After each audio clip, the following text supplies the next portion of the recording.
Hello friends, welcome back to my channel Golden Ray of English and my name is Omita. Today our lesson is correlative conjunctions. तो तुम्हारा जानो what is conjunctions? Conjunctions की conjunction is a joiner, a word that connects parts of a sentence. Conjunction কোনো সেন্টেন্সের একাধিক অংশকে বা phrases clauses কি করে জয়েন করে। তো আমরা কনজাংশনের ডেফিনিশন লিখতে গেলে কি লিখবো?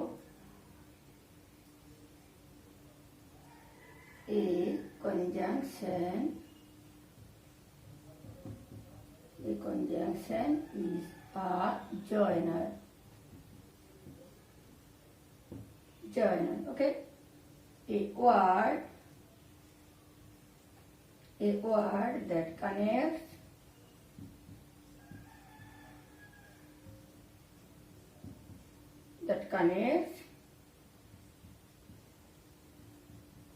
parts of a sentence. Okay, types of conjunctions. Conjunctions কত প্রকারের হয় দেখো। Types of conjunction. Conjunctions are three types. Okay. One key coordinating,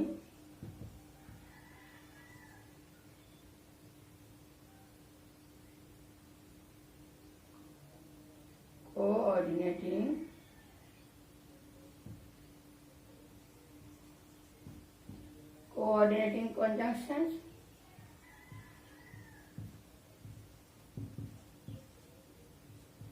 subordinating conjunctions, or correlative conjunctions. So today we discuss correlative conjunctions. Okay, listen carefully. Next দেখো correlative conjunctions কোনগুলো, যেমন ধরো either or, neither nor, not only but also, as soon as, both and, এগুলো হচ্ছে correlative conjunction, যেগুলো জোড়ায় থাকে। Conjunction সব পেয়ে আসছে, এগুলো আমরা বলবো। ওকে, দেখো এগুলো কিভাবে ব্যবহার হয়। neither nor, none of the two, neither nor বলতে দুটোর মধ্যে না, এটাও না ওটাও না, এরকম বোঝাতে neither nor কনজাংশন ব্যবহার করা হয়। তো দেখো none of the two, neither nor, example দেখো, he is neither honest nor faithful. He is neither honest nor faithful. সে সৎ নয় এবং বিশ্বাসপূর্ণ নয়। ওকে, নেক্সট দেখো either or বলতে one of the two, মানে দুটোর মধ্যে বা দুটো কাজের মধ্যে, দুটো কিছুর মধ্যে একটাকে বোঝাবে, সেক্ষেত্রে either or কনজাংশন ব্যবহার করা হয়। এক্সাম্পল দেখো, either he or his brother has stolen my book. হয় সে অথবা তার ভাই has stolen my book, আমার বইটি চুরি করেছে। দুটোর মধ্যে একটাকে বোঝাচ্ছে, হয় সে অথবা তার ভাই has stolen my book, আমার বইটি চুরি করেছে। নেক্সট দেখো not only but also, example দেখো তাহলে তোমাদের ক্লিয়ার হবে। not only he but also his brother has passed the test. not only but also কিন্তু মানে দুটোকে বোঝাবে আর কি, শুধুমাত্র সে নয় আর অন্য কেউ, এ ধরনের সেন্টেন্স যখন আমরা লিখবো তো not only but also conjunction ব্যবহার করা হয়। যেমন দেখো not only he but also his brother has passed the test. not only he but also his brother has passed the test. যেমন সে নয়, তার বন্ধু, তার মা নয় আরো অন্য কেউ, তুমি নয় আরো অন্য কেউ, এই ধরনের যদি সেন্টেন্স হয় not only but also ব্যবহার করা হয়। not only he but also his brother has passed the test. শুধুমাত্র সে নয়, কেবলমাত্র সে নয় বা শুধুমাত্র, বা তার ভাইও কিন্তু টেস্টে পাস করেছে। নেক্সট দেখো, next conjunction too to. I am too tired to work anymore. এখানে টু বলতে ভেরি, ভেরি অর্থে টুটা ব্যবহার করা হয়েছে, মানে খুব। যেমন ধরো আই এম টু টায়ার্ড, আমি খুব টায়ার্ড, খুব ক্লান্ত। টু ওয়ার্ক এনিমোর, কোনো কাজ করতে, মানে অন্য কোনো কাজ করতে আর আমি পারবো না, এখন আমি খুব টায়ার্ড। তো খুব অর্থে এখানে খুব ব্যবহার করা হয়েছে। Although yet, although he worked hard yet he fail. Although মানে যদিও, অলদো হি ওয়ার্কড হার্ড, যদিও সে পরিশ্রম করেছে, কঠোর কাজ করেছে বা কঠোর পরিশ্রম করেছে, ইয়েট হি ফেল, তবু সে ব্যর্থ হয়েছে। নেক্সট সেন্টেন্স দেখো, as soon as. As soon as মানে যত শীঘ্র সম্ভব। I reach Delhi I meet my friend. যত শীঘ্র সম্ভব বোঝাতে অ্যাজ সুন অ্যাজ কনজাংশন ব্যবহার করা হয়। যত শীঘ্র সম্ভব আমি দিল্লিতে পৌঁছাবো। আই মিট মাই ফ্রেন্ড, আমি আমার বন্ধুর সঙ্গে সাক্ষাৎ করতে পারবো, বা I meet my friend. Okay, next দেখো, both and. He is both ugly and honest. Both দুটো জিনিসের ক্ষেত্রে একসঙ্গে যদি ইউজ করা হয়, সেক্ষেত্রে বোথ কনজাংশন ব্যবহার করা হয়। তো বোথ অ্যান্ড এখানে একসঙ্গে কনজাংশন ব্যবহার করা হয়েছে কি অর্থে? হি is both ugly and dishonest, মানে একটা কোনো ব্যক্তির ক্ষেত্রে যদি বোঝায় যে সে আগলি অথবা ডিসঅনেস্ট, দুটো কোয়ালিটি বোঝাবে, খারাপ হোক আর ভালো হোক, সেক্ষেত্রে বোথ কনজাংশন ব্যবহার করা হয়। ওকে, আর অ্যান্ডটা বোঝাচ্ছে দুটো জিনিসকে আলাদা করার জন্য, আগলি অ্যান্ড ডিসঅনেস্ট। ওকে, নেক্সট দেখো, so that. He was so tired that I went to bed at 8 PM। So that I was so tired, যেহেতু এখানে সো টায়ার্ড মানে যেহেতু এস হিসাবে সোটা ব্যবহার করা হয়েছে, যেহেতু সে, আমি খুব টায়ার্ড, দ্যাট সেই কারণে, এটাও কারণ নির্দেশ করতে, I went to bed at 8 PM, আমি রাত 8টার সময় শুতে গিয়েছিলাম। যেহেতু আমি এটা আমি টায়ার্ড নয়, টায়ার্ড ছিলাম, যেহেতু আমি টায়ার্ড ছিলাম, ক্লান্ত ছিলাম, সেই কারণে কি আমি 8টার সময় বিছানায় গিয়েছিলাম। নেক্সট দেখো, hardly when, whether or, as so, as lest should, scarcely when. তো এখান থেকে হার্ডলি হুইন, হার্ডলি কথাটা কখন ব্যবহার করা হয়? অলমোস্ট, প্রায়, এসব ক্ষেত্রে। অনলি, জাস্ট, এসব ক্ষেত্রে হার্ডলি, এটা বা স্কার্সলি, এসব ক্ষেত্রে ব্যবহার করা হয়। Hardly just I reach the main road when the train started. Hardly just I reach the main road, just আমি কি মেন রোডে পৌঁছেছিলাম, সরি পাস্ট টেন্সে আছে। হোয়েন দি ট্রেন স্টার্টেড, যখন ট্রেনটা ছেড়ে দিয়েছিল। নেক্সট দেখো, হোয়েদার অর।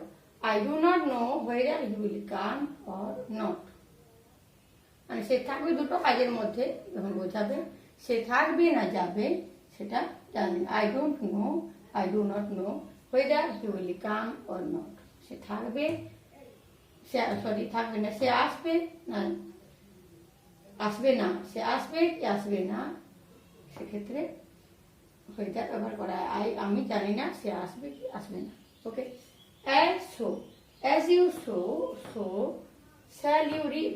যদি তুমি সো মানে এখানে বীজ বপন করা, বীজ বোনা কোনো কিছু, আর রিপ মানে রোপণ করা, চারা গাছে রোপণ করা। অ্যাজ ইউ সো, যদি তুমি বীজ বপন করো, সো শ্যাল ইউ রিপ, তুমি রোপণ করতে পারবে। ওকে, বীজ বুনলে তারপরে তো চারা গাছ বেরোবে। নেক্সট দেখো, as this is as black as coal. This is, এটা বীজ হবে।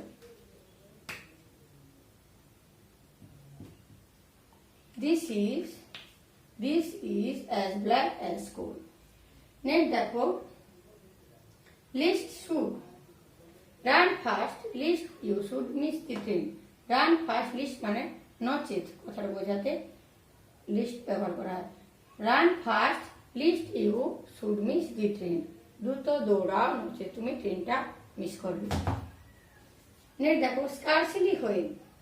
Scarcely মানে অলমোস্ট, প্রায়। হার্ডলি, এক্ষেত্রে স্কার্সলি বললাম, এই যে হার্ডলি স্কার্সলি মিনিমাম প্রায় কাছাকাছি, সম্পূর্ণভাবে নয় যেটা। Scarcely had he seen me when he ran away, সে যখন পালিয়ে গিয়েছিল। স্কার্সিলি মানে সম্পূর্ণভাবে আমাকে দেখতে পায়নি। Scarcely had he seen me. Next দেখো, আমি একটা এক্সারসাইজ দেবো। দেখো এখানে একটা এক্সারসাইজ আছে, এটা তোমাদের জন্য। কে কটা আনসার দিতে পেরেছো অবশ্যই কমেন্টে জানাবে। দেখো ইন্ডিয়া, এটা কোরিলেটিভ কনজাংশন দিয়ে ফিল আপটা হবে। India is dash multicultural dash multilingual. People mostly speak as Hindi or their regional. এটা একবারে করে দিই। দেখো India is both multicultural and multilingual. People mostly speak. People India হচ্ছে, এটার মানে হচ্ছে ইন্ডিয়া হচ্ছে অনেক সংস্কৃতি সম্পন্ন এবং অনেক ল্যাঙ্গুয়েজ আছে ইন্ডিয়ার মধ্যে, অনেক ল্যাঙ্গুয়েজে মানুষ কথা বলে। পিপল মোস্টলি স্পিক, বেশিরভাগ মানুষের কথা বলে কি, এটা হয় either Hindi or their regional, either Hindi or their regional language. Most people কথা বলে কি হিন্দিতে অথবা তাদের আঞ্চলিক ভাষায়। They can speak write good English. They can neither speak nor write good English. They can neither speak nor write good English. তারা ভালো ইংলিশে কথা বলতে পারে না, আবার ভালো ইংলিশ লিখতেও পারে না। Nowadays English is being taught in schools dash institutes. এখানে হবে as well as okay. Nowadays English is being taught in schools as well as institutes. এখন কি করা হচ্ছে না, বিভিন্ন স্কুলে এবং শিক্ষা প্রতিষ্ঠানে, বিভিন্ন প্রতিষ্ঠানে ইংলিশ শেখানো হচ্ছে। Students have to be dash perfect in spoken dash in written English. Students have to be, স্টুডেন্টদের কি হতে হবে as perfect in spoken as in written English. স্টুডেন্টদের কি হচ্ছে কথা বলা এবং লেখায় পারফেক্ট ইংলিশ জানা উচিত। যদি ভিডিওটি তোমাদের ভালো লেগে থাকে অবশ্যই একটি লাইক করো, এবং যারা আর নতুন নতুন ভিডিও পেতে চাও তাদের জন্য বলি অবশ্যই তোমাদেরকে সাবস্ক্রাইব করতে হবে এবং বেল আইকনে প্রেস করতে হবে যাতে সমস্ত নোটিফিকেশনগুলো তোমরা পেয়ে যাও। তো আজকে এখানে রাখছি, থ্যাংক ইউ।